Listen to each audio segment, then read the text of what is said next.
বিসমিল্লাহির রহমানির রহিম। আসসালামু আলাইকুম। মাহে রমজান মুসলিম উম্মার দরজায় করা নাড়ছে। আর কয়দিন পরে অনেক কল্যাণময় মাস রমজান শুরু হবে।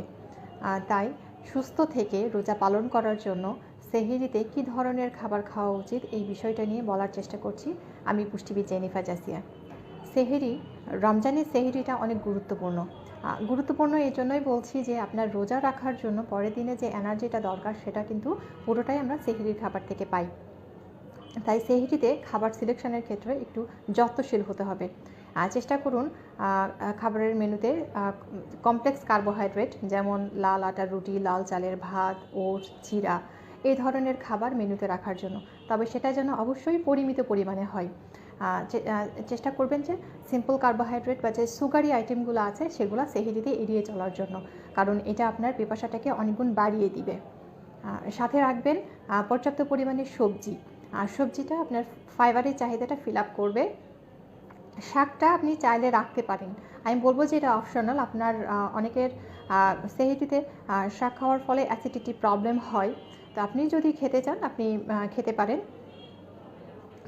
পর্যাপ্ত পরিমাণে সালাদ রাখার চেষ্টা করুন, মিক্সড সালাদ যেখানে শসা, টমেটো, গাজর, ক্যাপসিকাম, একটু বাঁধাকপি কুচি করে আপনি সালাদটা তৈরি করতে পারেন। এটা যেমন আপনার ফাইবারের চাহিদাটা ফিল আপ করবে, সাথে পাবেন আপনি প্রচুর পরিমাণে অ্যান্টিঅক্সিডেন্ট, ভিটামিন এবং মিনারেলস। সবজি এবং সালাদ এই দুইটা কিন্তু ডায়েটারি ফাইবারের অনেক ভালো একটা সোর্স, যেটা যাদের কনস্টিপেশনের প্রবলেম আছে তাদের জন্য এটা অনেক বেশি উপকারী। পাশাপাশি ডায়াবেটিক পেশেন্টদের রক্তে গ্লুকোজের মাত্রা নিয়ন্ত্রণে রাখতেও কিন্তু হেল্প করে। এইগুলার পাশাপাশি আপনাকে ভালো মানের প্রোটিন রাখতে হবে। হতে পারে সেটা মাছ বা মাংসের যে কোনো একটা, অথবা আপনি চাইলে ডিমটাও আপনি সেহরিতে রাখতে পারেন আপনার প্রোটিনের সোর্স হিসেবে। আপনার ইফতারিতে অথবা রাতের খাবারে যদি ডিমটা না খাওয়া হয় তাহলে আপনি চাইলে একটা বা দুইটা ডিম সেহরিতে রাখতেই পারেন। মাংস খাওয়ার ক্ষেত্রে যেটা খেয়াল রাখবেন যে রেড মিটটা পারতপক্ষে অ্যাভয়েড করবেন, কারণ এটা অনেক সময় হজমে একটু প্রবলেম করে। তারপরে আপনি সবশেষে আপনি এক গ্লাস দুধ রাখতে পারেন। তবে যাদের আইবিএসের প্রবলেম আছে বা ল্যাকটোজ ইনটলারেন্স তারা চাইলে দুধটাকে অ্যাভয়েড করুন এবং সাথে টক দইটা রাখার চেষ্টা করুন।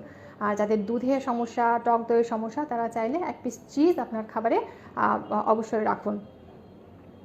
কিছু কিছু জিনিস আপনার এই সেহরিতে মেনু সিলেকশনের ক্ষেত্রে সতর্কতা অবলম্বন করা উচিত। যেমন সেহরিতে তাড়াহুড়ো করে অনেক বেশি খাবার তাড়াহুড়ো করে না খেয়ে একটু সময় নিয়ে আস্তে ধীরে সুন্দর করে চিবিয়ে খান, এতে আপনার হজম ভালো হবে। যাদের অ্যাসিডিটির সমস্যা, দ্বিতীয়ত যাদের অ্যাসিডিটির সমস্যা আছে তারা তৈলাক্ত খাবারকে এড়িয়ে চলুন। তৃতীয়, যাদের বেশি লবণাক্ত খাবার বা বেশি লবণাক্ত খাবার সেহরিতে এড়িয়ে চলুন, কারণ লবণাক্ত খাবার আপনার পিপাসাটাকে অনেকগুণ বাড়িয়ে দিবে, যেটার ইফেক্টটা আপনার শরীরে পরের দিনে এর ইফেক্টটা আপনার শরীরের ওপরে পড়বে।